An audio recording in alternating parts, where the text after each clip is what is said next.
Doncs bé, no sé si jo faré de moderador, aniré apuntant notes, en Carles està allà darrere també per qualsevol, i a partir d'aquí obrim el debat. La pregunta, creieu necessari reconèixer una renda bàsica universal com a mecanisme per poder assegurar un mínim benestar econòmic i social a totes les persones? Jo crec que primer pensava que sí, d'entrada la generositat que sí, que una renda garantida universal, però potser perquè no puc deixar de saber en quin país visc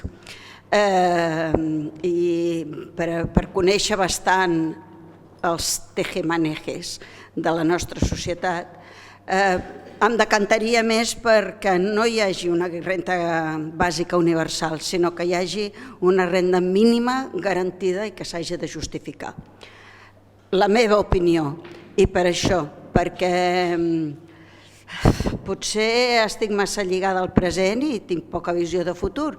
El meu pàlpit inicial seria que sí, renda garantida per a tothom, universal. Però si tingués ara mateix que signar per què em decantaria més seria perquè hi hagués una renda mínima garantida. Ja està, és la meva opinió, si hi ha més coses. Aviam, en principi jo vaig també una mica amb la línia que diu ella. Per mi seria una renda bàsica garantida, és a dir, no una renda mínima ni una renda bàsica, sinó les dues coses conjuntes, una renda bàsica sí, però amb garantida, no mínim, és a dir, la paraula mínim em sobra des del punt de vista en què això mínim estem parlant, si parlem de les rendes que es donen ara mínimes i ajudes i demés, no són més que unes ajudes que moltes vegades no serveixen pràcticament més que per comprar una barra de pa, com aquell que diu, no? Exagerant la cosa. I això sí, a sectors socials vulnerables, però a més que no sigui una cosa permanent, sinó una cosa revisable, que es vagi revisant.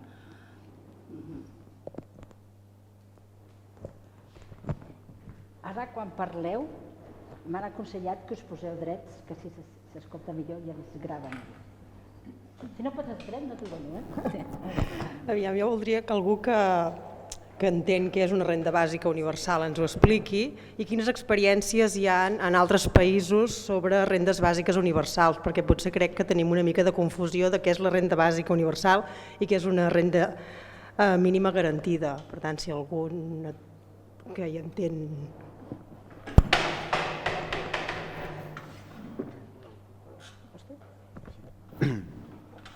Bé, jo anava a contestar una mica les primeres intervencions. Pensava, la renda mínima garantida és una mica el que hi ha ara, que és el PIRMI, que és tal, per les persones que d'alguna manera justifiquen, o sigui, estan justificant que ets pobre perquè et donin la barra de pa. La renda bàsica no va per fer caritat i ajudar a la gent que té poc. La renda bàsica és un dret. És a dir, tu neixes en aquest país, tu neixes en aquest país, jo neixo en aquest país, i a partir d'aquí tinc dret a viure. En tant que tinc dret a viure en aquesta societat, la societat i per tant el govern m'ha de garantir els mitjans mínims. I econòmicament parlant és la renda bàsica. Posem la renda bàsica, 1.000 euros, per tothom. Pel que és petit, pel que és mitjà, pel que és gran, pel que treballa, pel que no treballa, pel que té propietat, pel que no té propietat, és igual. Surt aquell i diu, home, si ens dones 1.000 euros a cada un, jo no treballo. Quina taxa d'atur tenim? Un 20%. Molt bé. I n'hi ha un que diu, perfecte. El 20% dels més i més dròpols del país no treballaran. Per tant, treballaran només el 80% que estaran més motivats per treballar. Per tant, serem més eficaços. Després diu, home, però aquell que té... Hi ha un negoci que cobra 1 milió d'euros cada any, per què li dones la renda bàsica? Bé, després ja tributarà. És a dir, tributarà per 1 milió més el 1.000 que tu li has donat. Ja tributarà, és a dir, això es regularà. Però ningú es veurà obligat a justificar amb un carnet que digui jo sóc pobre, sisplau, doneu-me una ajuda. No. Estarem tots tallats pel mateix patró de la igualtat i del respecte com a persones humanes. Per mi aquest és el concepte de la renda bàsica, en la qual jo estic plenament a favor. Gràcies. I què passa quan... Espera.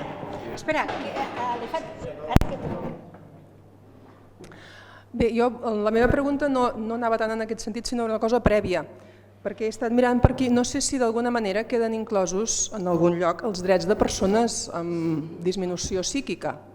I m'agradaria saber si això està contemplat d'alguna manera o com. Era la pregunta.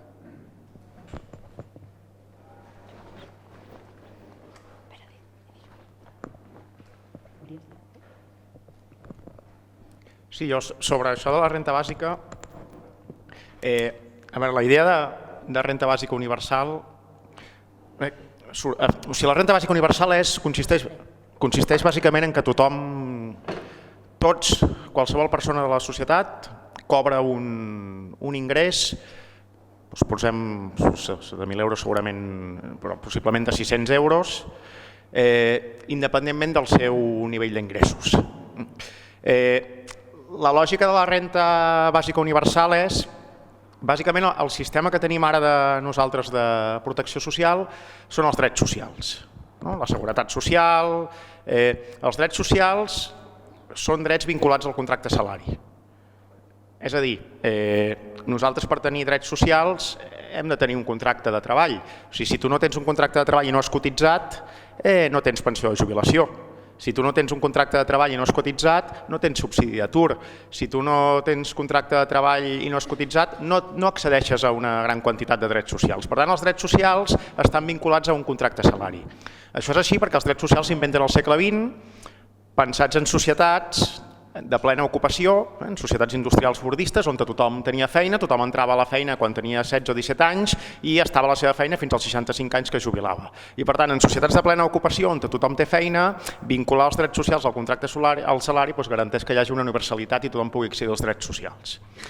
Clar, el problema que es troben en les societats actuals és que hi ha hagut transformacions a les formes de treball, multifragmentació a les formes de treball, d'explotació, de precarietat, de situacions d'atur, amb la qual cosa drets socials vinculats encara al contracte salari el que provoca és que molta gent que no té contracte o que és fals autònom, etc., no pot accedir a drets socials. I per tant, els drets socials, tal com estan previstos tradicionalment, que són propis del segle XX, no ofereixen protecció a una gran part de la població actualment. Llavors, a partir d'aquí, el que cal pensar són noves fórmules de generar igualtat a les societats actuals. I aquí hi ha moltes fórmules. Una de les formes que s'han plantejat o que es plantegen en el debat és la renta bàsica universal. La renta bàsica universal consisteix bàsicament en això. Tothom té un ingrés. Què vol dir independentment del nivell del sou que tingui? Evidentment, això no vol dir que no hi hagi un efecte redistributiu, perquè com acaben de comentar, la renta bàsica a la vegada implica que s'ha de pagar impostos i s'han de tributar. Per tant, si tu tens un gran nivell d'ingressos, a l'hora de pagar impostos acabaràs pagant més del que acabaràs rebent. Però a més, la renta bàsica no només... I la renta bàsica tampoc implica l'exclusió de serveis públics. No consisteix en que ara tu et donen 600 euros però no t'ofereixen educació ni sanitat i per tant tu t'ho has de pagar.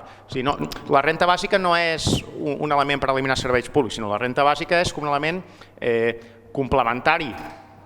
S'han de continuar garantint serveis públics i oferir la renta bàsica. I a més, en quant al treball, jo crec que l'efecte que la renta bàsica té en quant al treball no és tant el tema de l'eficàcia de no treballar, sinó que té un efecte que és eliminar la precarietat laboral. Perquè si tothom té garantit 600 euros, si algú t'ofereix un contracte de treball per 500 euros, li diràs que perquè et pagui 500 euros no treballes, que tu ja tens 600 euros. Amb la qual cosa elimina d'una certa manera la precarietat laboral i els contractes de 300 o 400 euros al mes i per tant tothom que vulgui contractar una persona està obligat a garantir un salari mínim de 1.000, 1.200 o 1.100 euros, perquè si no la gent... Per tant, no és tant l'efecte que produeix, no és tant que la gent no vulgui treballar, sinó que l'efecte que produeix és impossibilitar o que ja no té cap sentit la precarietat laboral, o sigui, perquè et paguin 300 euros no treballes. Aquesta és una mica la lògica de la renta bàsica com es planteja actualment, o sigui, buscar sistemes de generar benestar social que siguin capaços de complementar els antics sistemes dels drets socials que estaven pensats per societats on la majoria de persones eren treballadors assalariats, i cosa que actualment no passa. Una mica aquesta és la lògica. La renta mínima, de fet, a Catalunya el que ja ha aprovat ara el Parlament de Catalunya és una llei de renta mínima garantida, que no és la renta universal. La renta mínima garantida és un ingrés que tenen aquelles persones que no arriben a un determinat nivell d'ingressos mensuals. Però una mica aquesta és la lògica de la renta bàsica. La renta mínima garantida depèn dels ingressos de la família i la renta bàsica de cadascú. Jo volia preguntar això de la renda bàsica universal, si és pels nascuts aquí, suposo que serà per la Constitució aquí catalana, els nascuts a Catalunya o els nouvinguts. Perquè clar, si només és per la gent que és nascuda, llavors els nouvinguts quedarien desemparats amb aquesta llei. I discrepo una mica d'això de controlar una mica els salaris aquests, o sigui, els contractes aquests basura, perquè seria un a més. O sigui, si tu tens una família i cobres un sou que no t'arriba, si a més tens la renda bàsica universal, és, encara que sigui un treball que ningú l'acceptaria, però si tu el necessites l'acceptes. No crec que sigui un control per a les empreses dels contractes així laborals, tipus... En fi.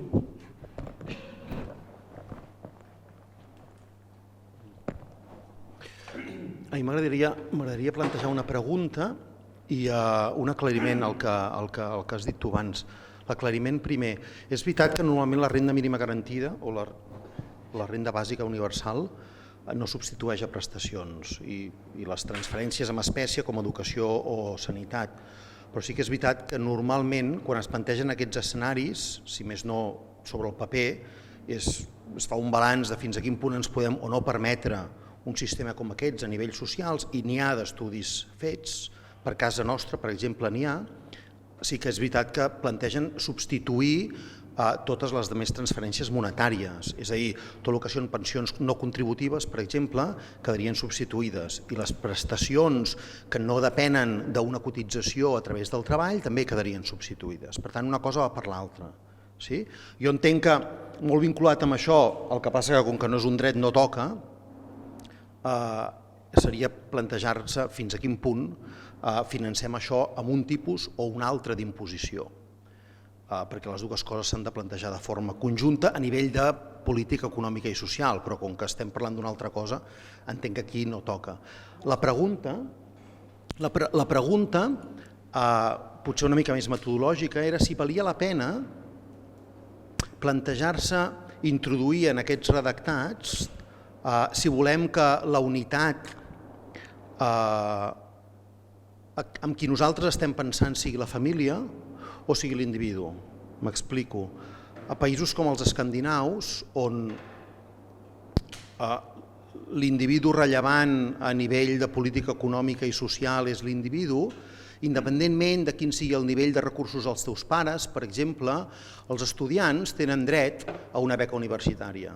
I això és així pels estudiants que venen de famílies molt pobres i pels estudiants que venen de famílies molt riques, perquè s'entén que l'element passiu és l'individu i no la família. I en aquest cas, igualtat d'oportunitats vol dir independència de la renda d'origen.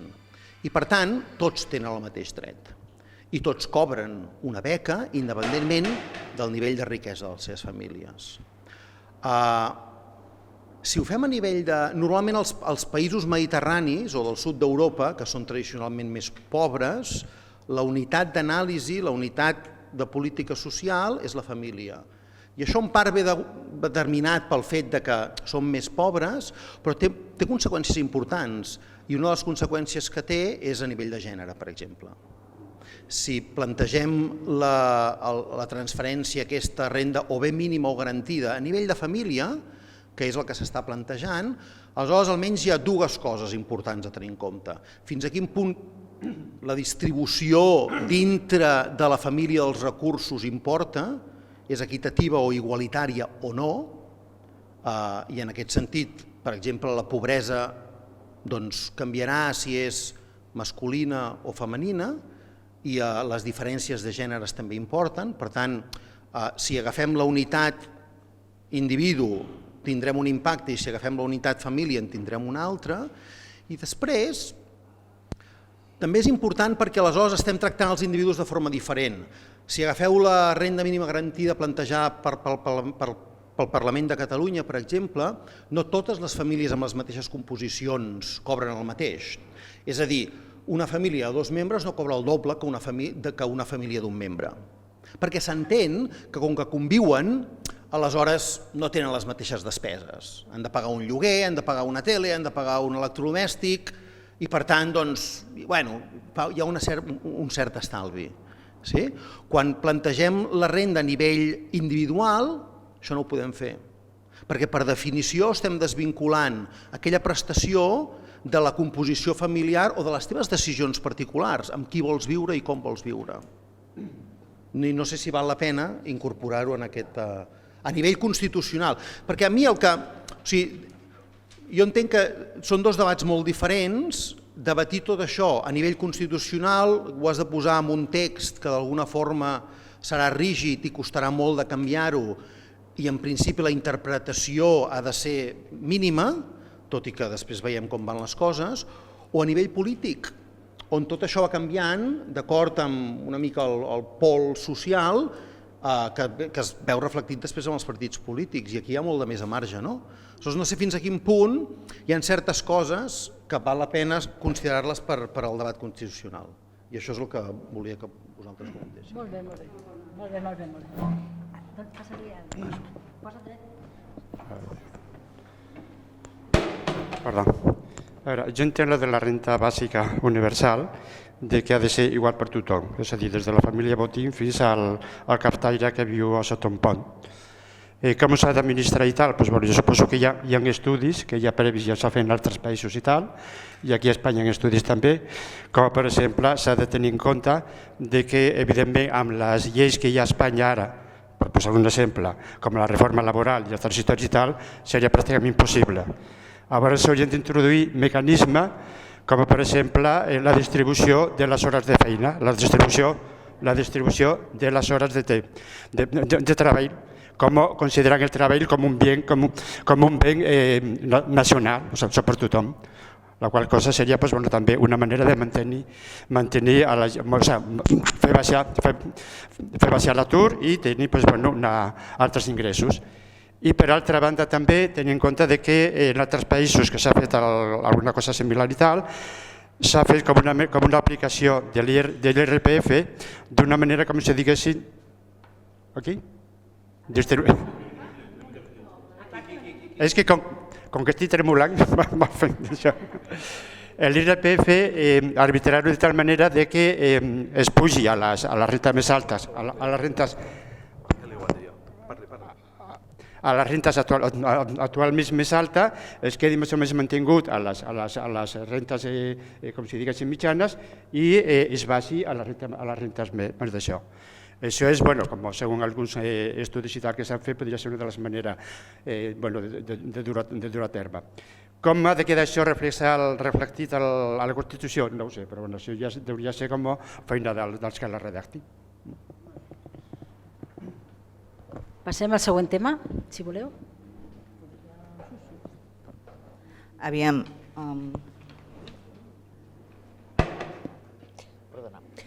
Vull reprendre una miqueteta a l'inici perquè s'han dit coses molt interessants, però clar, estem debatent això des del punt de vista com ho diria, com a molt net, per posar-ho damunt d'un paper.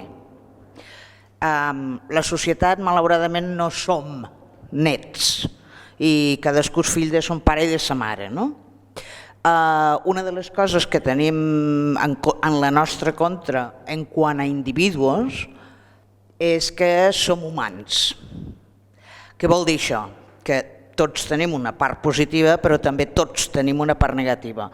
Aleshores, per exemple, una de les coses que has dit tu, sí, respecte de que si una persona té unes rendes increïbles i a més rep aquests 600, 1.000 euros el que s'establís com a renda universal, cotitzaria per allò. Això em fa por. Em fa por perquè estem massa acostumats a que precisament les rendes més altes són les que acaben pagant menys, perquè són els que tenen més recursos per poder amagar els propis recursos. Això em fa por.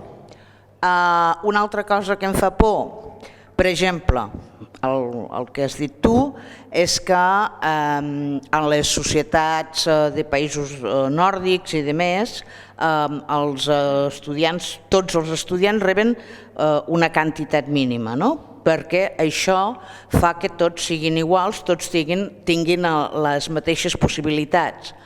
Però això també és fals, perquè aquell estudiant que té uns pares darrere amb unes rendes altes, aquell estudiant té moltíssimes més possibilitats ja des del moment que neix que un altre que no ho té, perquè no és el mateix el que tu puguis fer amb, posem els 1.000 euros per ser una cosa rodona, que el que tu puguis fer amb aquells 1.000 euros si a més darrere teu n'hi ha 10.000, 15.000 o 100.000 més. M'explico. Per tant, si el que volem és que tothom tingui les mateixes oportunitats de debò, les mateixes, el que s'hauria d'intentar és, penso, tendir a que realment hi hagi a que no hi hagi tanta desigualtat en les rentes. Per tant, si tu a qui té més li dones més, sempre estàs mantenint aquesta diferència de renda. M'explico. A més amb la possibilitat de que qui més té acaba sent el que menys contribueix. Clar, des del punt de vista de que estem aquí plantejant una sèrie de coses que volem que siguin pures, netes, objectives, etc., però després et trobes que la societat com a tal no és ni tan pura ni és tan neta i que som humans i que tots som egoistes, sense excepció. No sé si m'explico massa. Hola. Bueno, sense voler entrar molt en debat en el que és la renda bàsica universal, que potser crec que planteja un pedaç a les misèries del sistema i que realment no es planteja una redistribució de riquesa, tampoc seria una solució final, però això és un altre debat que potser tampoc seria part d'aquí. El que sí que m'agradaria comentar és, ja centrant-nos en les preguntes, que no entenc per què hi ha un sí, un no i un no, però sí que cal reconèixer una renda mínima garantida.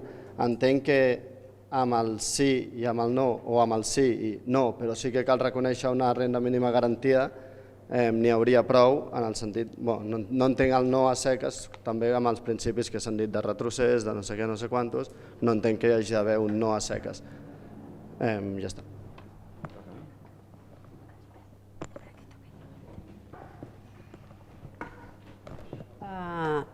Jo volia dir que la gent estem dient que no tenim garantit els deures que tenim cadascú individualment i com a empreses, que serien aquestes obligacions de pagar els impostos i tal. O sigui, seria qüestió de garantir que aquella gent que cobra més hagi de pagar el que li toca. Però això entenc que no és la pregunta que se'ns formula. Per tant, jo crec que ja acabaria aquí. No sé, bueno...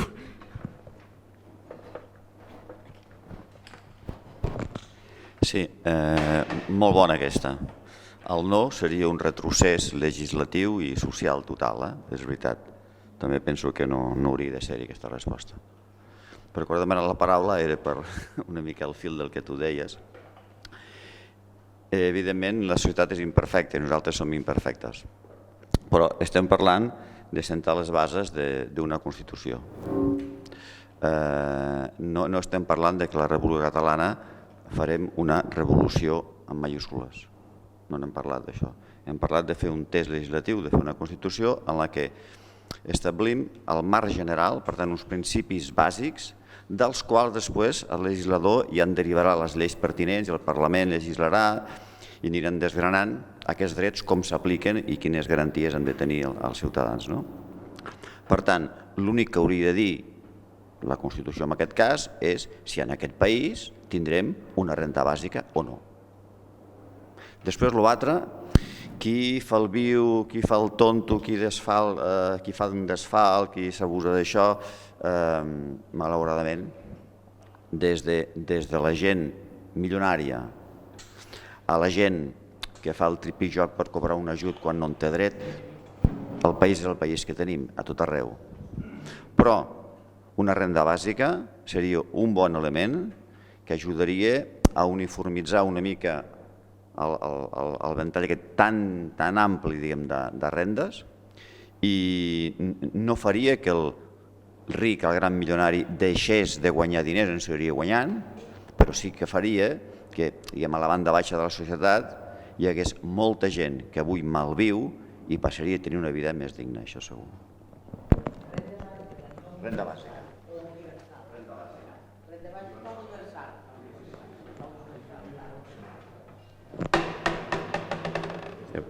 Bé, jo seré breu.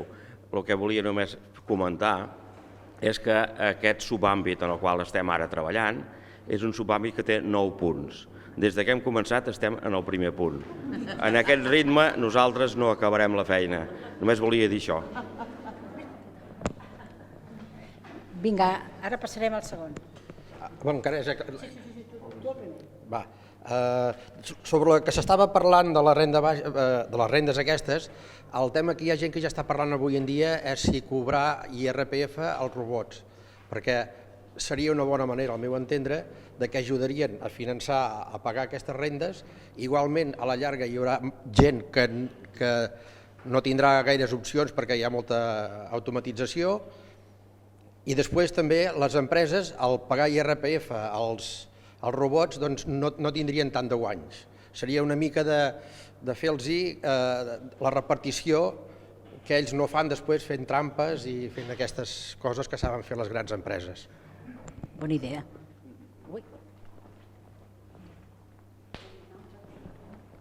Jo només per contestar unes coses, algunes preguntes ràpides que s'han plantejat, perquè, clar, tots els temes, tots els àmbits estan lligats i hi ha moltes coses que estan en altres àmbits. Per exemple, el que preguntava, no me'n recordo si era algú de vosaltres, sobre el tema de qui seria el receptor d'aquesta ajuda, si només els nacionals o les persones. En l'altre subàmbit que s'estan discutint els principis, o no sé si en l'altre subàmbit o en la part del subàmbit d'estrangeria, que és un altre àmbit, hi ha una pregunta sobre el principi d'universalitat dels drets. És a dir, qui ha de ser titular dels drets que es reconeguin? Només els nacionals o qualsevol persona independentment de la seva situació administrativa, etc. Per tant, això estaria vinculat amb el que respongués a aquella pregunta, perquè això seria un dret que aniria vinculat a la pregunta de la titularitat dels drets. El tema de la redistribució de la riquesa, també en l'àmbit d'economia, que no és aquí, per exemple, hi ha una pregunta sobre si s'ha d'establir un límit màxim de diferència entre el salari... O sigui, si la persona que cobra més no pot cobrar més de no sé quantes vegades el salari mínim d'una persona, amb la qual cosa, no només establir la limitació del salari per baix, que és el que es fa actualment amb el salari mínim interprofessional, sinó també establir una limitació del salari per dalt. O aquí, en aquest àmbit, hi ha una pregunta sobre el tema de la limitació de la concentració de propietats en persones naturals o persones no jurídiques, no? Que en aquests sí que són forts elements redistributius que impliquen canvis importants i que són elements que es posen a debats. Sobre l'IRPF, en l'àmbit d'economia, que és el que es fa a Lleida, també hi ha una pregunta sobre el tema de la progressivitat fiscal.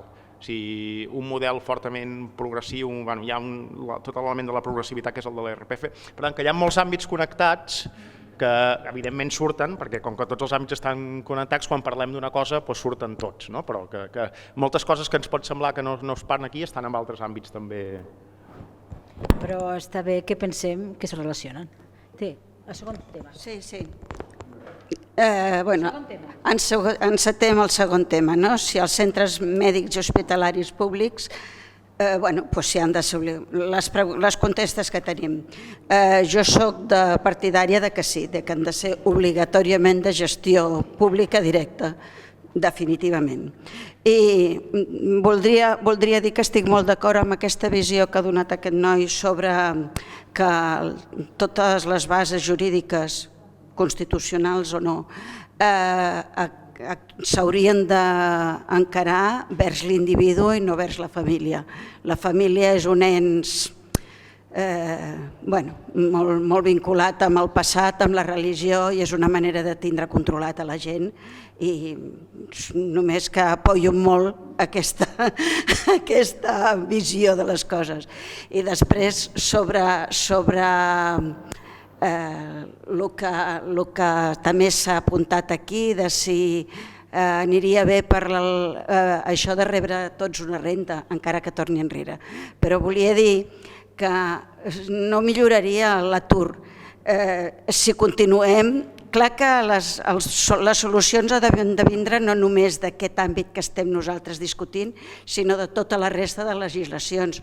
Però si la resta de legislació no anés d'acord, jo crec que amb una renda bàsica universal pujaria molt l'atur, i pujaria molt perquè, clar, si ho rep tothom, el que farien els empresaris és, com ja saben que l'atur o el treball escombraria, perquè si ja saben que disposes d'allò, t'oferirien molt menys i tu tindries l'opció d'acceptar-ho o no. No sé si m'explico massa, però respecte a allò dels hospitals, que sí, totalment publicat. Molt bé. Aquesta banda parla poc, Ja parlarem, ja. Bon dia. El capitalisme té una cosa que és la pastanaga. Tothom vol anar de viatge, tindre un cotxe més gran, una casa més gran, tal i qual, i si no tens les 24 hores de la tele, la gent que vol fer coses, pot fer coses. Tinc una renda bàsica, està putejada una feina, agafa, marxa, estudia i es fa enginyeria o alguna cosa i mira, no sabem si està estudiant això. La gent som la gent. Hospitals públics. Hem de pensar una cosa, que hem de mirar no el d'ara, sinó el futur. Antigament la gent, diguem, era... Perdona. De costats. S'ha desmuntat. Molt bé. La gent antigament, diguem-ne, era beneficència. Eren les companyies, diguem, hospitalàries de les esglésies les que es feia càrrec de la gent desemparada. Avui en dia el que volem fer és una constitució per no quedar desemparat i per fer-ho molt bé.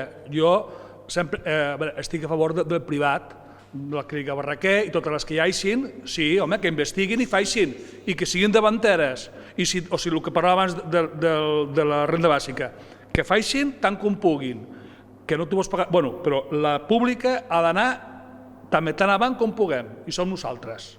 Que si un té un càncer se pugui curar. No tindrem l'última tecnologia, però tindrem la penúltima. I arribarem a l'altra. Però que sigui pública i universal.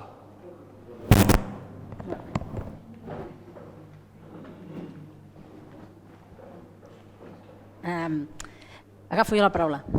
Després tu.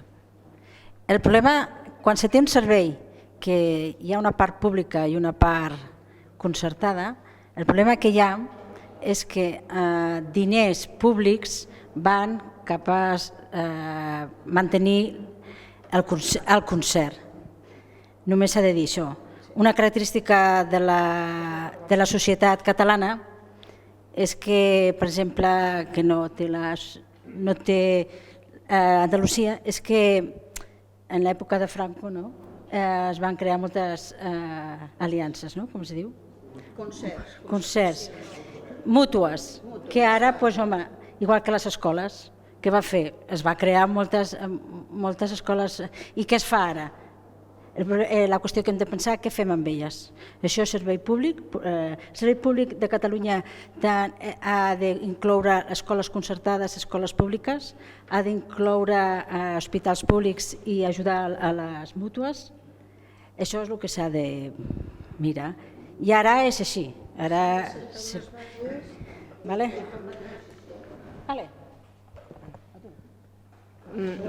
Només una petita reflexió. Jo d'entrada sí que estic d'acord, evidentment, en que la gestió pública directa, o sigui de gestió pública directa.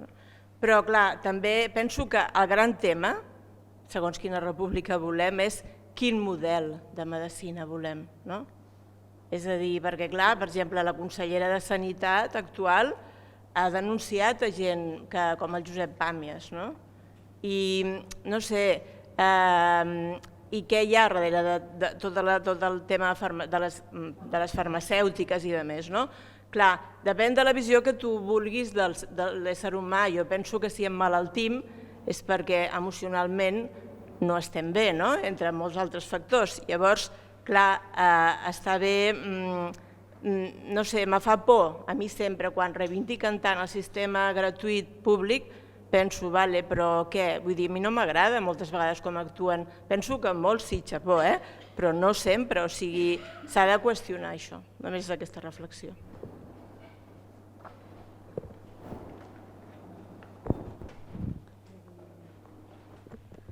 Amb el tema del concert, la meva proposta seria que s'eliminessin els concerts i aquells que volguessin ser públics, que siguin públics totalment, i els que vulguin ser privats, que siguin privats totalment, i que no rebin res de diner públic, que siguin privats, però res de concerts.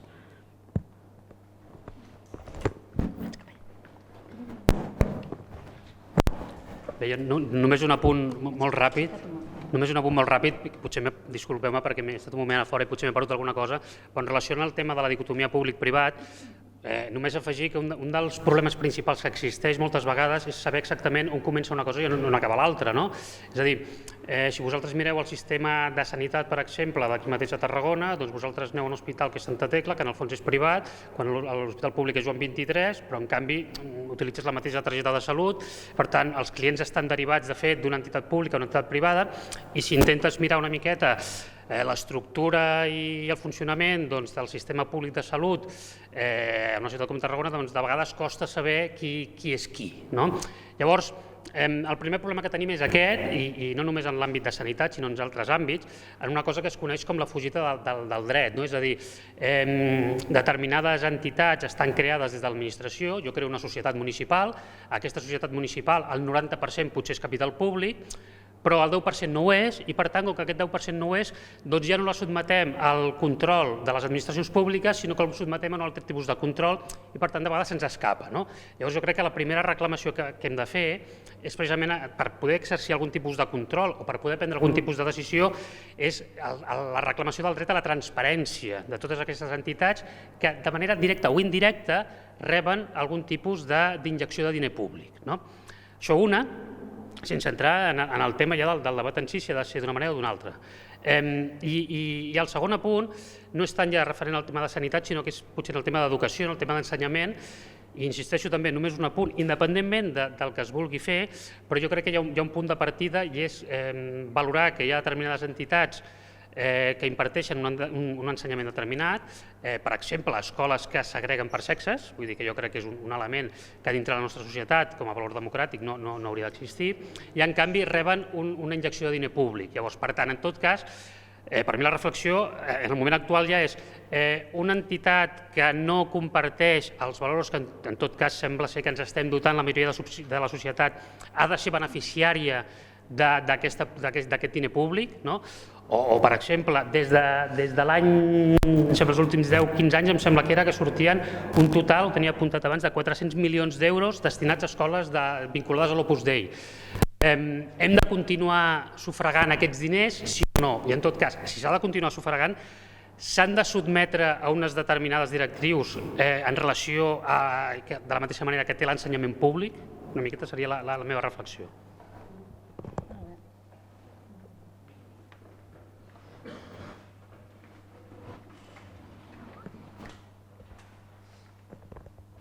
Bueno, jo crec que no fa gaires anys la sanitat pública funcionava molt bé i pràcticament era tot molt clar, o era públic o el que tenia volia ser d'una mútua, o sigui, la gent estava molt contenta el que anava a la pública perquè fins i tot hi havia alguns hospitals que tenien maquinària que no disposaven a d'altres particulars, però que tot s'ha embolicat a partir del moment que, com diu, que per exemple, a l'Hospital de Palamós no sabem si ja formen part de l'Ajuntament, l'Ajuntament de Palamós, també el clero, els capellans. Hi ha un batibull que des del moment que es van començar a fer aquestes coses és des del moment que es va començar a complicar la cosa. I fins i tot també amb l'educació, jo crec que tots aquests cèntims, que també abans l'educació anava bé, que poder eren per fer escoles noves, doncs ara a l'educació han d'estar, per exemple, en mòduls, i els cèntims aquests se'n van amb aquests concertats, que abans estava molt clar, el que volia anar pagant, pagava i l'altre anava a la pública. Més que de la transparència, que sempre està bé, que va molt bé, però que no fa pas gaires anys aquestes coses funcionaven molt bé. Crec que en aquest sentit hauríem de mirar una mica, la sanitat anava bé, sempre es podia millorar, però anava molt millor que pas ara.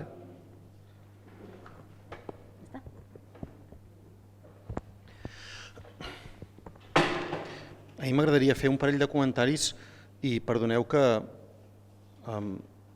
no em cenyeixi normalment només a sanitat, perquè em sembla que amb els comentaris que s'han fet sanitat i educació moltes vegades van molt vinculats. Aleshores, des del punt de vista més metodològic, que em sembla que és el que els interessa més als organitzadors, fixeu-vos que, de fet, a vegades quan parlem o quan pensem en diferents àmbits, pensem de formes diferents. Fixeu-vos que la pregunta relacionada amb sanitat ens remet a si la gestió d'aquestes infraestructures haurien de ser públiques o privades. Sí? I tots hem seguit aquesta lògica i hem continuat discutint. La pregunta sobre l'educació ens pregunta si aquesta ha de ser gratuïta o no. No ens pregunta ni per la titularitat dels centres escolars ni per la gestió d'aquests centres escolars, ni sobre el finançament d'aquests centres escolars. De fet, darrere del debat serveis públics o privats hi ha bastants subàmbits, perquè hauríem de diferenciar entre com volem que es financin, quina titularitat volem que tinguin i quina gestió volem que tinguin. I aquestes tres coses, de fet, poden ser les tres, públiques o privades. I de fet, tenim exemples arreu del món i aquí a Catalunya també, de centres que tenen titularitat pública i una gestió privada i un finançament mixta, per exemple. O sigui, totes les combinacions són en principi possibles. Per tant, des del punt de vista metodològic, a mi el que m'agradaria és que potser penseu per què les preguntes han acabat així i si no les volem reformular. És a dir, si pensem, per exemple, en gratuïtat en el moment de rebre el servei, per què no ho fem amb la sanitat també? És igual quina titularitat tingui la infraestructura hospital o CAP, que s'ho facin com vulguin. Jo l'únic que vull és, per exemple, que siguin eficients, és a dir, que aquells recursos que tenen els utilitzin de la millor forma, que d'això també n'hauríem de parlar, quina és la millor forma, però bueno. De fet, això és el que implícitament hi ha darrere la pregunta d'educació. Per cert, la pregunta d'educació em sembla que potser s'hauria de canviar una mica perquè fa referència a l'educació pública. Per què educació pública? Per què no només educació? I en relació a la reflexió que s'ha fet abans en relació a fins a quin punt hauríem de permetre el finançament de certs centres educatius o no, des d'un punt de vista constitucional, i entenent, i jo no soc ni constitucionalista ni res, no en sé res de dret, però segons el que he après de la sessió d'abans, m'ha quedat molt clar que introduir alguna cosa en una Constitució és d'alguna forma bloquejar-ho. I això té una part bona i una part dolenta. La part bona és que després les instàncies polítiques no hi poden potinejar. La part dolenta és que les Constitucions costen molt de canviar i per tant estem allà encallats. I aleshores una mica has de saber on vols estar dintre d'aquestes dues avantatges i desavantatges. Aleshores entenc que vincular el finançament o la titularitat de l'educació a certs aspectes, com per exemple si són de l'Opus Dei o si tenen algun altre tipus d'inclinació educativa, és perillós sempre i quan entenguem que volem donar llibertat, per exemple, de religió, i hi hagin uns drets mínims protegits en altres articles, com per exemple discriminació per qüestions religioses. Jo no soc ni religiós ni de l'Opus Dei, però em sembla que val la pena que protegint també la llibertat també d'ensenyament, sempre i quan ens sembli que allò que estan ensenyant entra dintre les nostres normes de com volem que siguin les societats. Òbviament, si el que ensenyen són coses que creiem que estan fora de l'àmbit normatiu de la societat, aleshores prohibim-ho, però no a l'educació, sinó a tot arreu. Per tant, jo crec que potser és limitat el fet de poder limitar el finançament o la gestió de l'educació a si s'agreguen per gènere o si tenen una inclinació religiosa determinada. Perquè això jo crec que val més la pena que ho deixem a les nostres societats com van evolucionant i que no ho encursetem amb una Constitució.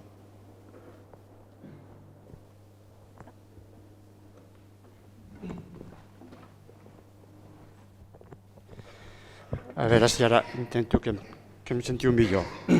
A veure, sí? Tenint en compte que el pressupost de les tres conselleries, per exemple, socials, que seria Educació, Benestar Social i Sanitat, Sanitat seria la que té realment un pressupost com 3 vegades més que les altres. La qual cosa, vull dir això perquè ens adonem de la importància que té això a l'hora que sigui un servei no solament públic, sinó universal. Jo penso que estic d'acord amb el company que deia abans que la pregunta primera ja ha de ser pública, jo añadiria que sigui pública, gratuïta i universal, i a més que la gestió pública pugui ser també gestionada amb transparència, com es deia abans, però a més també per una mena d'organisme ciutadà o cívic, una cosa semblant, entre cometes, molt semblant, al que són els consells escolars. O sigui que d'alguna manera amb aquesta gestió pública dels hospitals, dels no sé què i tal, que pugui haver també no solament la pura gestió administrativa d'aquest moment. Ja sabeu que cada govern farà segons els seus interessos, sinó que hi hagi també d'alguna manera un organisme de participació ciutadana que també pugui accedir a aquesta gestió pública i al control de la sanitat en concret o dels hospitals.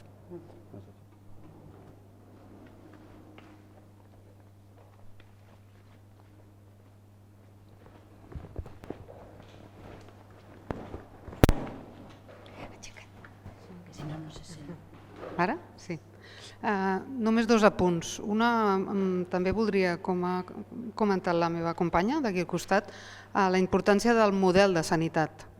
Perquè potser si la gestió és d'aquest tipus o d'aquest altre, jo crec que hi ha experiències a països d'Europa que tenen funcionaments de gabinets privats, diguéssim, amb un nivell d'exigència i de resolució brutals, diguéssim, que potser no té tant a veure amb el concepte més de negoci que tenim aquí de molta part privada. més que res dic estudiar més exemples i més casos del nostre entorn europeu. I en canvi em sembla fonamental el tema del model d'una medicina molt més integrativa que no, diguéssim, l'enfoc més dels símptomes, molt medicalitzats, etc. Jo crec que això és un canvi de plantejament que, com diu, darrerament s'està penalitzant, més encara. A mi això em sembla, i crec que forma part dels drets de l'individu, o sigui, tenir dret a una sanitat molt més global de l'individu i no més parcial. Eren les dues coses que volia afegir.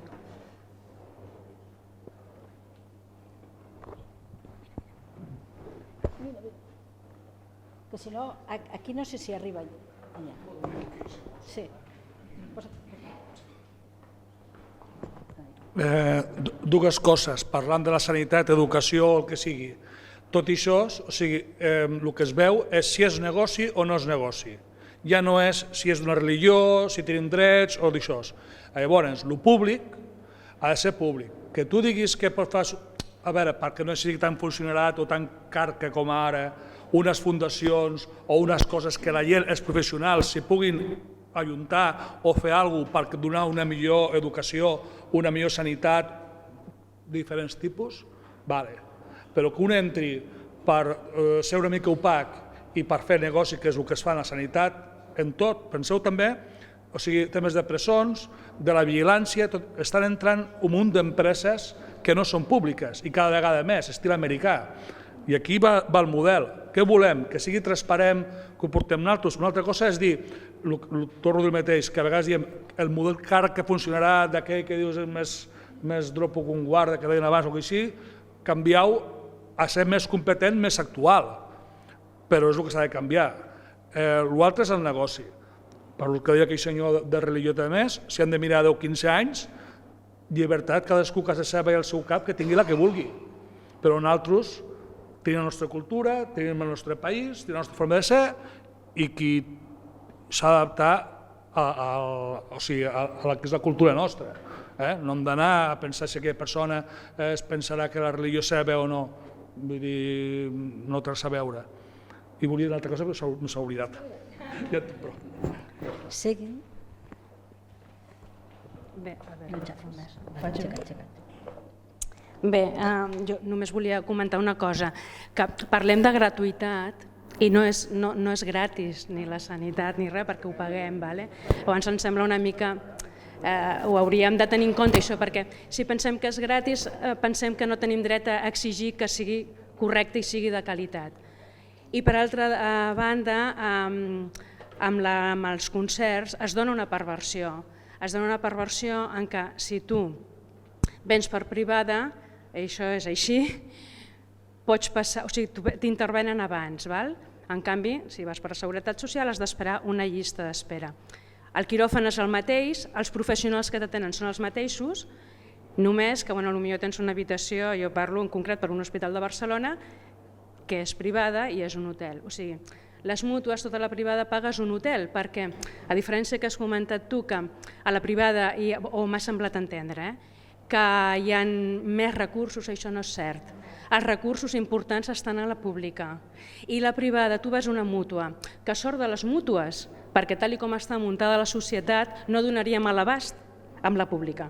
Si no existissin les mútues, a la pública no donaríem a l'abast, o sigui que sort, però perquè està pervertit tot el sistema. Llavors, si tu vas a la mútua, tens un fill, que no tinguis cap problema, tens una intervenció, que no tinguis cap problema.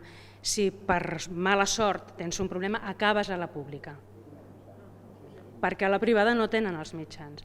Llavors, era comentar això i sobretot que no parlem de gratuïtat perquè és que ho paguem tots. Gràcies. Qui hi havia? De quina manera podríem substituir el concepte de gratuïtat per fer referència a que no hagis de pagar literalment? Doncs, per exemple, penso jo, això és una cosa molt personal, que no sóc gestora, ni legalista, ni res de res. Soc una simple treballadora sanitària.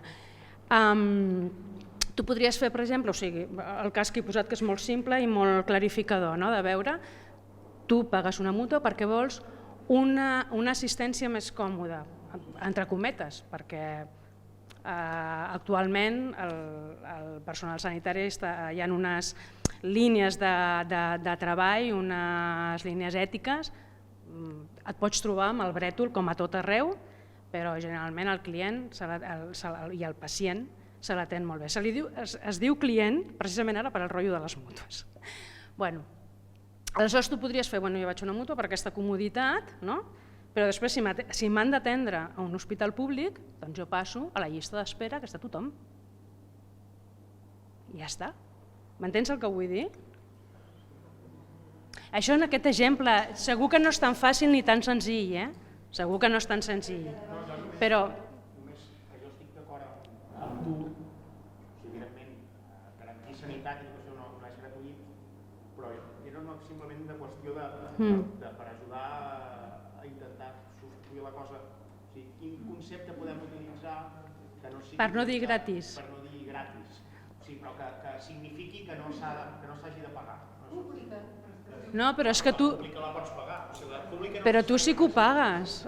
Tu ho estàs pagant cada mes amb la teva nòmina. No, jo només no estic rectificant a l'expressió de ningú, només ho dic perquè si això ho generalitzem o la gent s'acostuma a dir gratis, la persona, això és així, penses que no tens els mateixos drets, o sigui que no pots exigir tant, saps? I tu ho estàs pagant i has d'exigir que sigui una atenció de qualitat i tot, igual que qualsevol altra cosa. En els centres hospitalaris no es tracta. Què diu? Vols? Espera.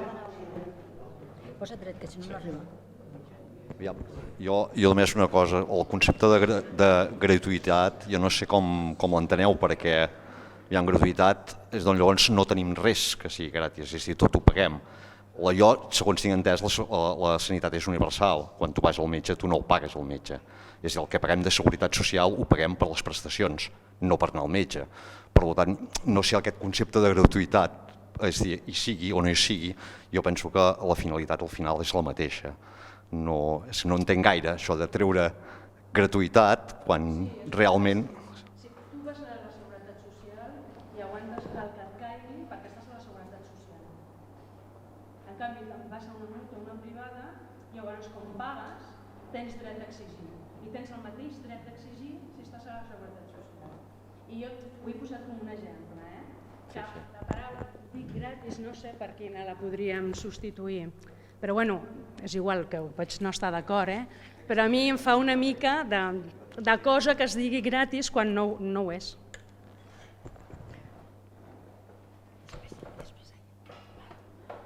El tema aquest de la gratuïtat, el que potser podríem dir és que si la gestió pública enviés les factures a les persones cada mes que fan servir l'hospital o el que sigui, però quan jo vaig al metge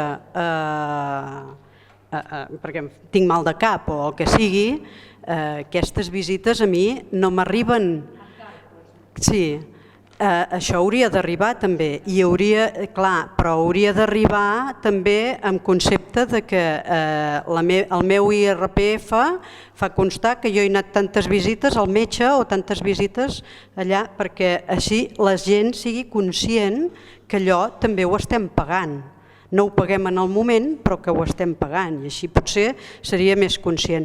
Jo volia dir que el tema aquest de l'educació, si no féssim diferència entre la pública i la privada, o sigui, jo concebo la privada com aquella que la gent pot triar d'anar a una escola de l'Opus Dei o no, i per això que pagui el que li demanen. I la pública és aquell que hi pot anar qualsevol, sigui de la religió que sigui, però la religió la té a casa, no la té allà a l'institut, a l'escola o allà on sigui. Jo crec que això seria com més lliure que no pas amb una privada que l'obliguessis a no ensenyar certes coses perquè no són segons la majoria de la societat. Bueno, jo no sóc de l'Opus Dei, ni molt menys, que facin el que vulguin, però jo crec que és més limitant de pensament, no? I volia dir una altra cosa i ja no me'n recordo. Sí, de l'hospital, o sigui, de la medicina, que és cert que hauria de ser una mica, hauríem d'ampliar la ment i admetre altres tipus de medicines alternatives precisament perquè la gent pugui tenir opció a fer-la servir o no, si vol, i ja està. Sí, aviam, per una banda, lo del pagament.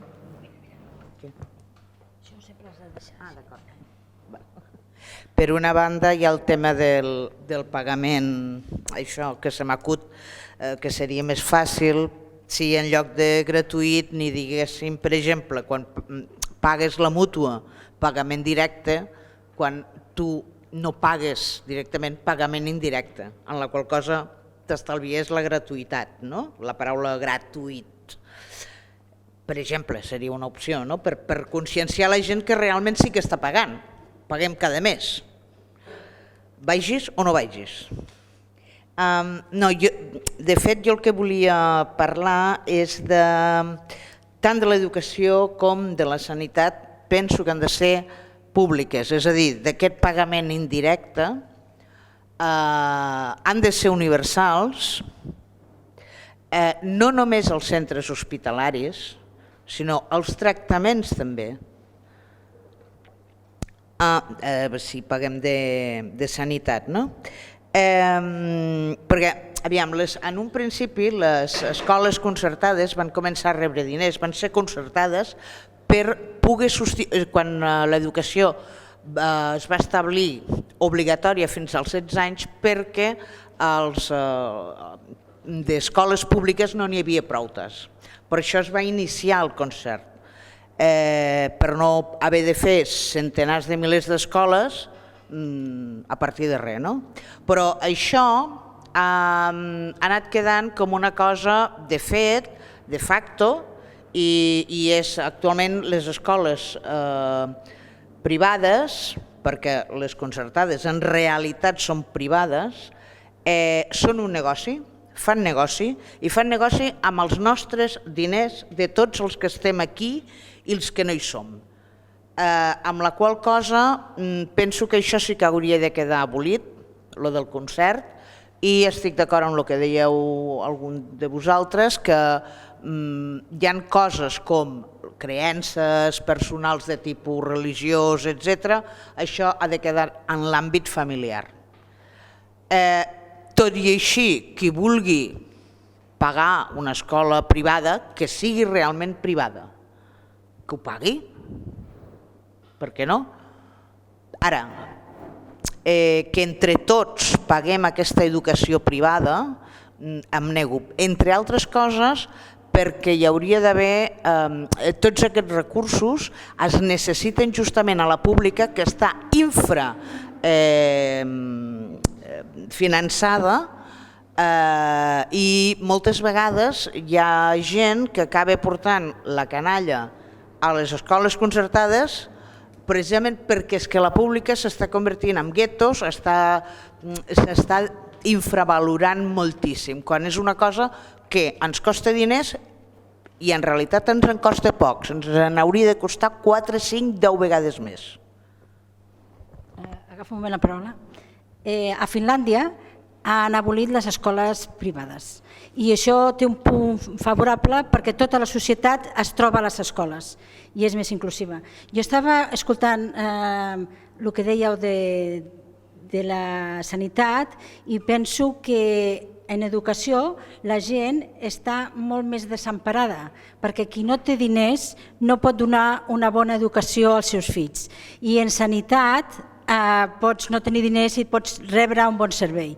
Per la qual jo crec que hauríem de recollir a la Constitució que l'educació ha de ser un dret i que s'ha d'ajudar a la gent des que neix fins que es mor sabeu que a Alemanya l'educació la tenen super ben subvencionada. Qui volia per aquí? Sí, tu i després ell. Primer ell, profe. Aixeca't. No, jo molt ràpid, molt ràpid, igualment per complementar una miqueta alguna de les exposicions.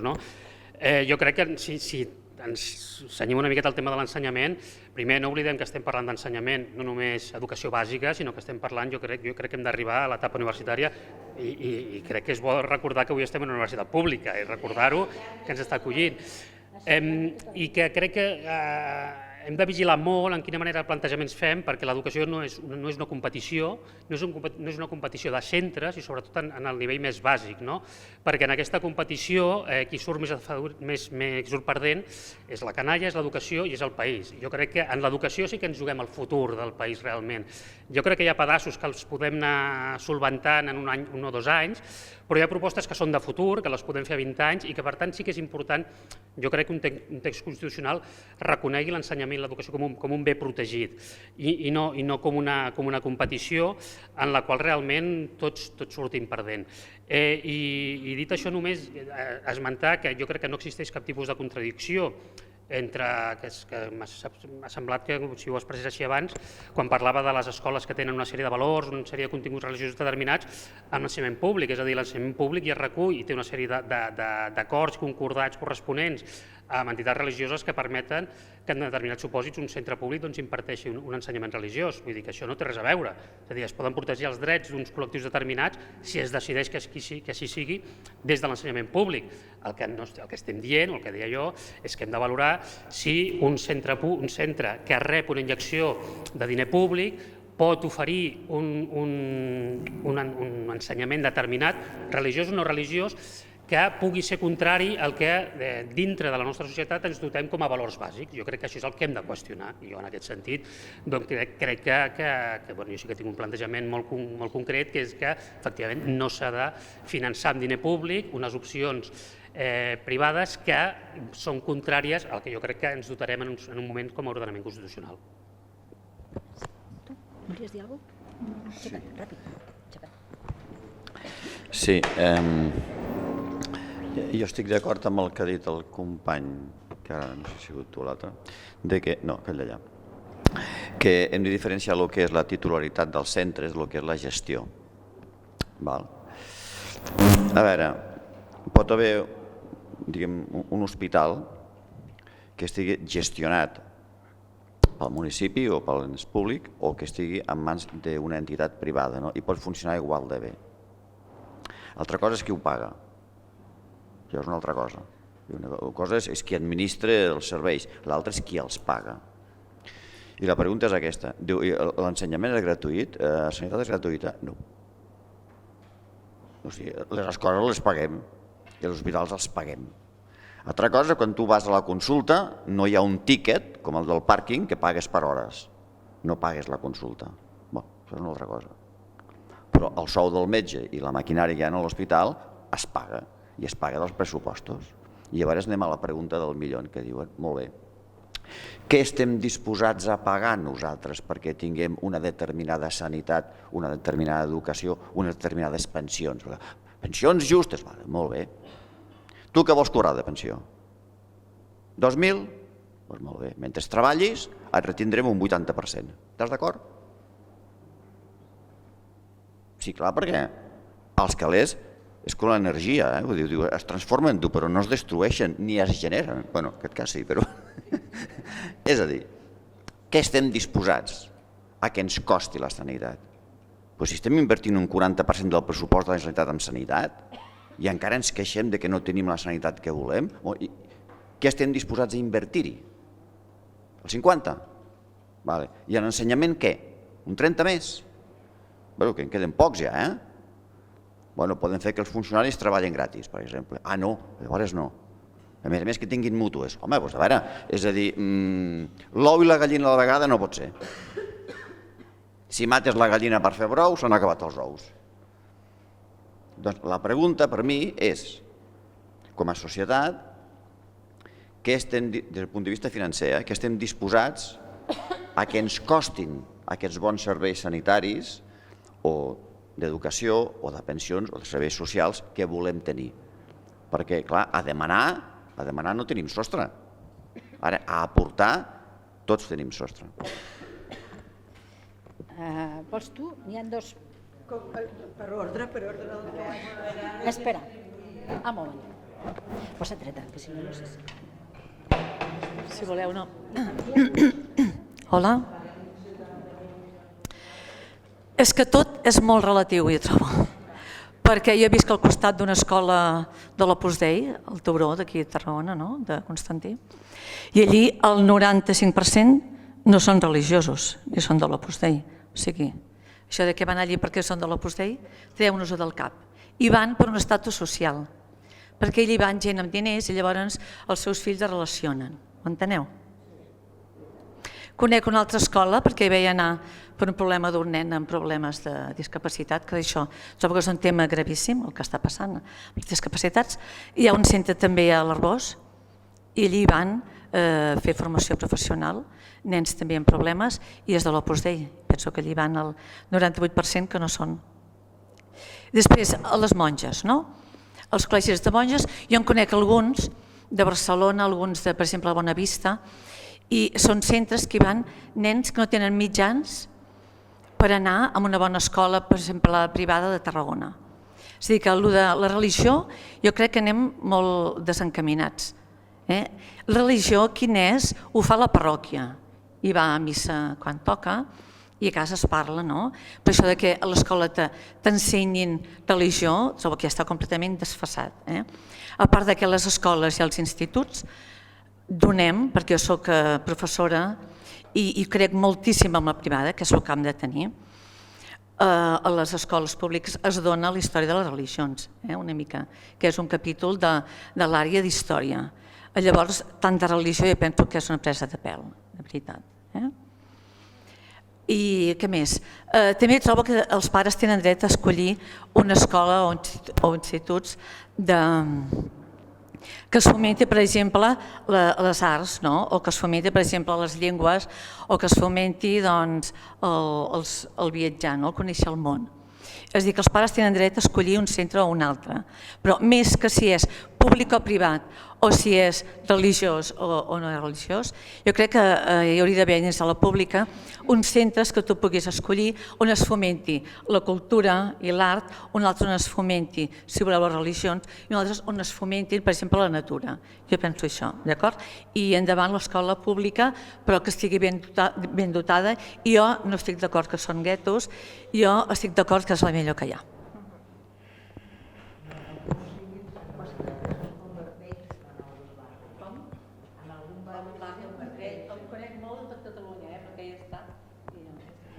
Bueno, una mica és com una mica també relacionat amb ella i amb tu, que abans has dit també que, clar, si vols que els teus fills tinguin una educació de qualitat, triaries una privada.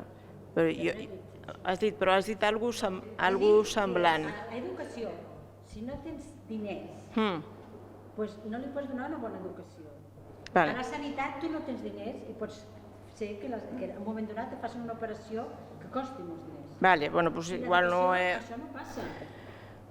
Bueno, jo també conec, Clar, no, és que no...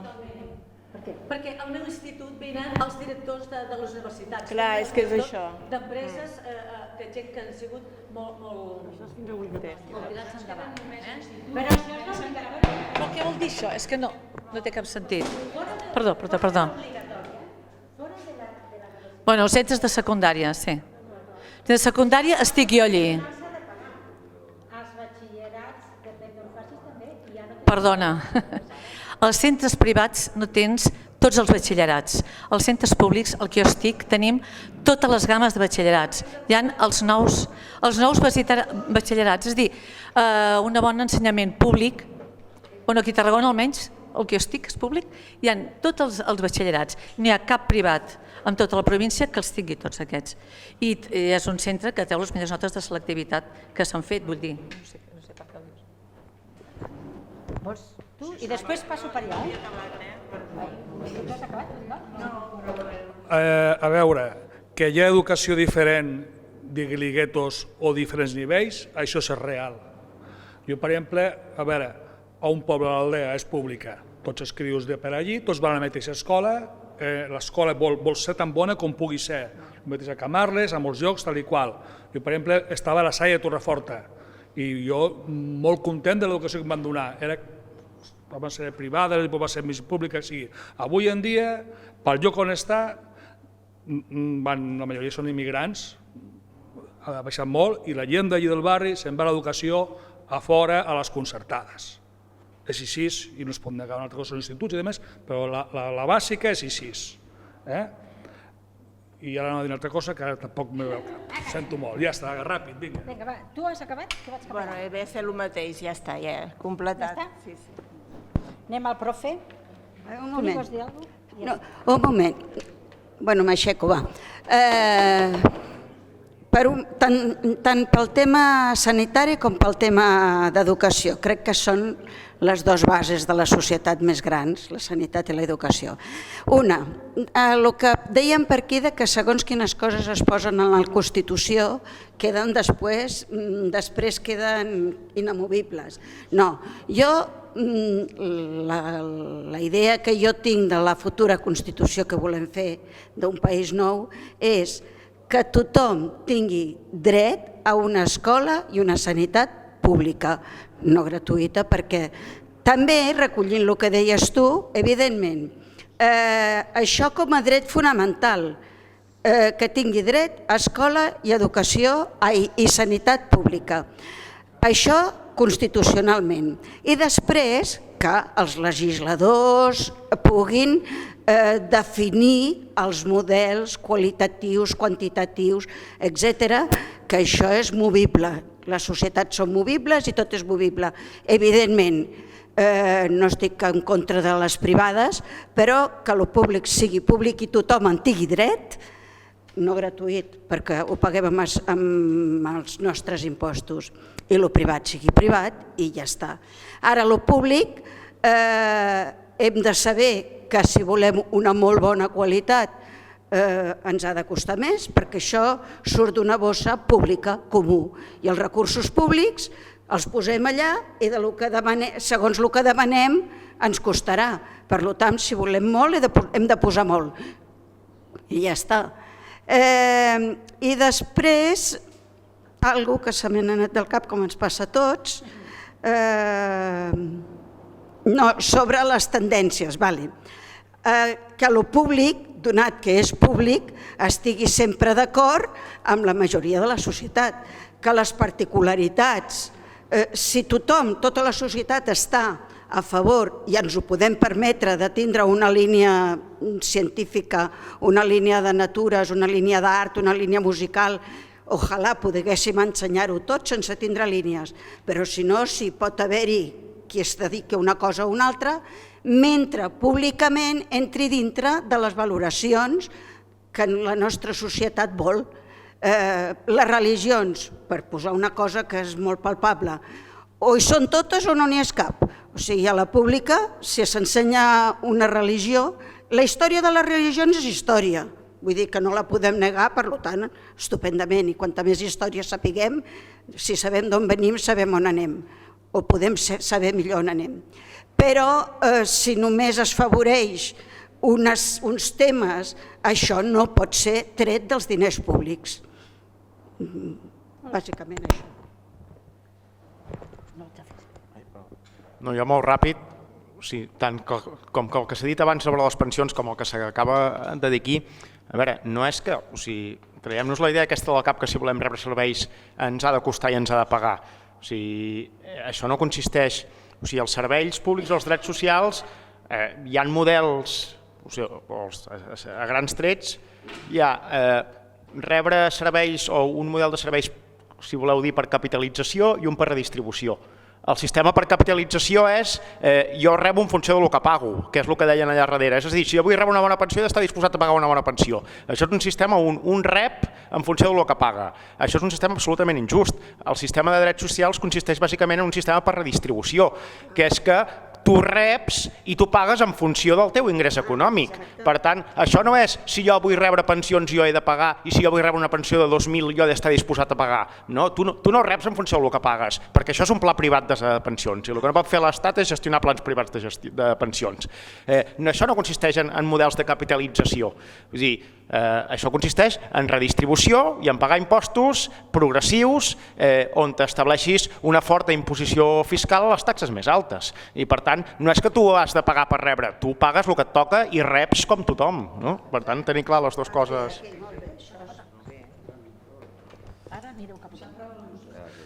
Ai, com que estem acabant i no hem arribat al final, deixeu-me que faci una pregunta relacionada amb una altra qüestió que ens plantegen aquí, i en particular sobre la concentració de propietats en una persona jurídica o natural. De fet, en tinc 3 de preguntes relacionades amb això i les 3 bàsicament són metodològiques.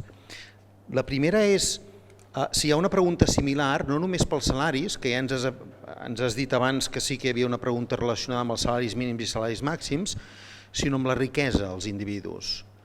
Perquè una lectura que faig jo d'aquesta pregunta és sobre la riquesa dels individus, però això fa referència sobretot a les propietats, entenc, d'habitatge.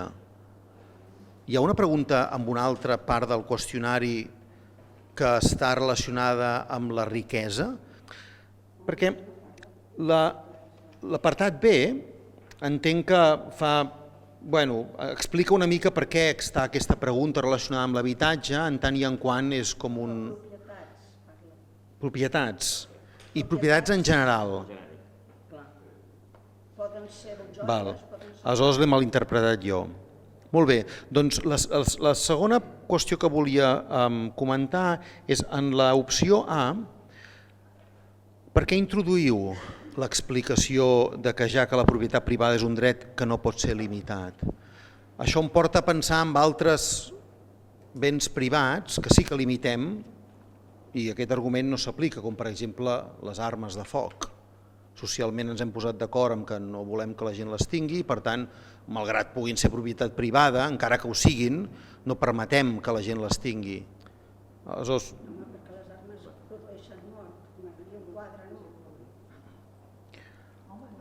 i l'apartat B, la veritat és que no l'entenc. L'explicació relacionada amb la titularitat d'aquests drets ha d'estar limitat pel compliment dels deures inherents a la seva funció social en benefici del bé comú. Primer m'agradaria saber a què us referiu amb bé comú, em sembla que la definició d'això no és inequívoca, i després teniu alguna cosa al cap en el sentit de si és propietat, per exemple, d'habitatge, com que se suposa que pot tenir una funció social determinada, aleshores ha d'estar restringit o no, però aleshores qui defineix quina funció social tenen les coses? Perquè les empreses també en tenen de funcions socials, però són diferents. No ho sé, em sembla que és molt difícil d'interpretar correctament aquesta pregunta i té moltes possibles excepcions d'interpretació. Ja està. Sí. Bé, jo, aquest tema que ha tocat ara, aquest company, és el que jo volia anar a parar també. El que passa que hi volia anar a parar a través de la intervenció que has fet tu, perquè efectivament és un tema important, però la teva menció també és important. Dius, hem de saber quan volem pagar, quan estem disposats a pagar. I quan estem disposats a pagar? Doncs estem disposats a pagar el percentatge que decidim, en aquest cas amb una Constitució, no ho crec, però amb una llei, el percentatge d'aportació que correspongui amb un volum que és el del valor afegit que creem amb el nostre treball. Per tant, el valor afegit que podem crear no sabem quin és, però el percentatge que agafarem d'aquest valor sí que podem definir quin serà. Llavors, què ens interessa? Que el valor afegit que volem crear sigui molt important. Com més gran, millor. I estem fent una Constitució o un projecte per Catalunya. El valor afegit de Catalunya es crea bàsicament amb la gran xarxa i potent xarxa que tenim de petites i mitjanes empreses. I, per tant, què hi ha a darrere d'una petita i mitjana empresa? Hi ha una persona que ha arriscat o ha tingut una idea i s'ha llançat a fer allò. Aquesta persona mereix tot el nostre suport. I ho ha fet en base a una cosa que se'n diu iniciativa privada, que no està contemplada en aquests escrits, però sí que està contemplada la propietat privada, que és la que ara tu tractaves. La propietat privada pot ser més gran o més petita en funció dels resultats que tinguin les iniciatives de cadascú. Un vol ser un funcionari, sap que tindrà el salari exacte i tindrà allò. Un vol ser empresari i sap que tindrà uns resultats que podran ser més grans en benefici o més petits o inclús pot tenir la seva ruïna. Per això que l'important és defensar el que crea el nostre valor afegit. I el nostre valor afegit el creen les petites i mitjanes empreses. I per tant, quan parlem de propietat privada, hem de ser flexibles per tal i manera que els que es vulguin dedicar a la iniciativa empresarial tinguin també la possibilitat de recuperar alguns ingressos que potser sí que són més alts que altres, i aquí és on entra la teva intervenció última. Si són més alts tenen de pagar més, evidentment, per aportar més. Què tenim? Que ens queda 2 minuts. Doncs jo ja feia estona que us deia que havíem d'anar tots més ràpids, i que consti que he sigut l'últim de tenir la paraula. Doncs ja acabada. Sí. Bueno, vale. Intentaré anar molt ràpid.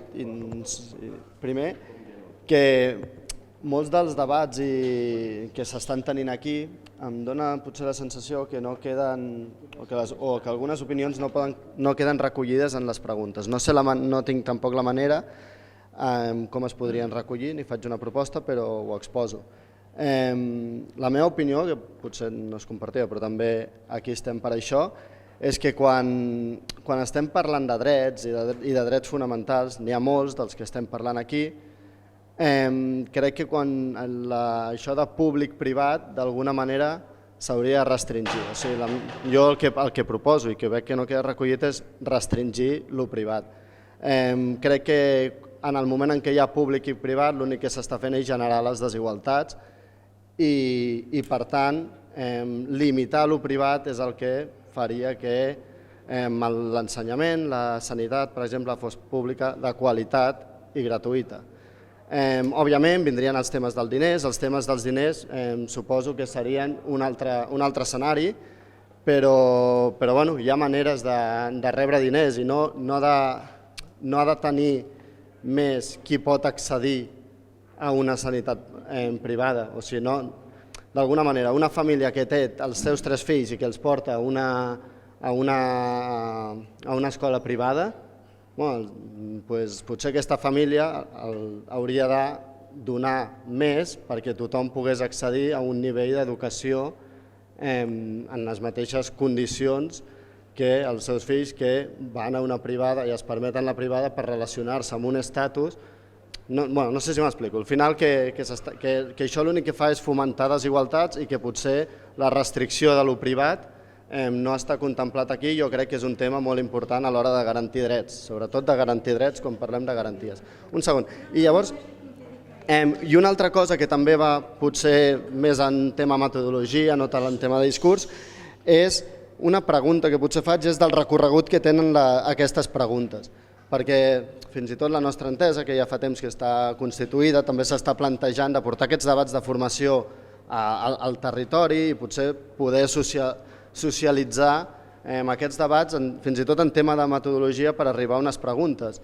L'únic que en un mes probablement tampoc hi haurà temps. No sé com està pensat, quin marge d'acció pot haver i crec que els terminis que s'estan plantejant són molt justos. Són molt justos en les fases que hi ha. Potser la fase 1 hauria de durar una mica més o l'inici dels debats no hauria d'anar estrictament lligat a que les preguntes estiguessin tancades. També és un tema més de metodologia que fins i tot a la territorial de Barcelonès, que és on estic jo, sí que s'ha parlat, s'han plantejat molts dubtes, però tampoc s'ha trobat una solució i ho torno a plantejar aquí precisament per això, perquè si les preguntes queden tancades ja i seran inamovibles, potser estaria bé socialitzar-ho amb molts altres ambients educatius, a l'ambient sanitari, a l'ambient no sé què, que poguessin també aportar aquestes dues coses.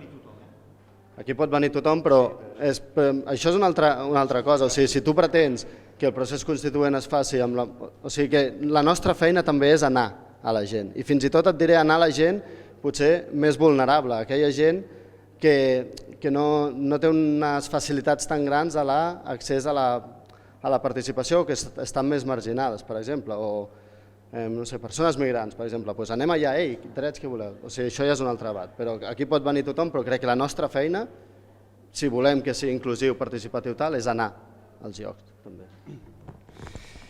Bé, ràpidament també. A veure, suposo que això ja també ho podem aportar des de les enteses. Jo vaig ja directament a l'últim apartat, que seria altres propostes. Volia fer un parell de punts. Un respecte de que jo penso que en tots els drets, en tot el protocol que ens heu passat avui de pregunta, no es fa referència expressa als drets que es deriven dels tractats universals, com drets humans. Particularment vull fer menció al dret a l'asil, que és una qüestió com bastant fragant i bastant important. I després també un altre assumpte, i és un matís, perquè m'ha semblat important quan el ponent ha dit que hi ha no sé si dir 4 o 3, drets que serien absoluts, que seria l'educació, la sanitat i tal. Els ha qualificat absolut. Jo aquests drets, d'alguna manera, vull introduir un matís que serien drets com que vendrien a satisfer necessitats bàsiques de les persones humanes, és a dir, educació per ser persona, salut per lluitar contra l'enfermetat, habitatge per no viure sota d'això, i l'altre seria aquests tres, és a dir, referir-ho realment com que aquests serien els drets absoluts realment per mi i els drets bàsics perquè siguin reconeguts com persones humanes. I volia afegir ja els 4 conceptes que al mateix penso que va fer referència, que és d'alguna manera arbitrar algun mecanisme perquè l'Estat, o que sigui tal, estigui obligat a promoure aquells drets, a fer-los complits i realment a arbitrar uns mecanismes de control del compliment d'aquests drets. L'últim... Vols dir alguna cosa? L'últim que ja hem de concluir. Doncs crec que no donarà temps, no? No podem parlar de l'habitatge.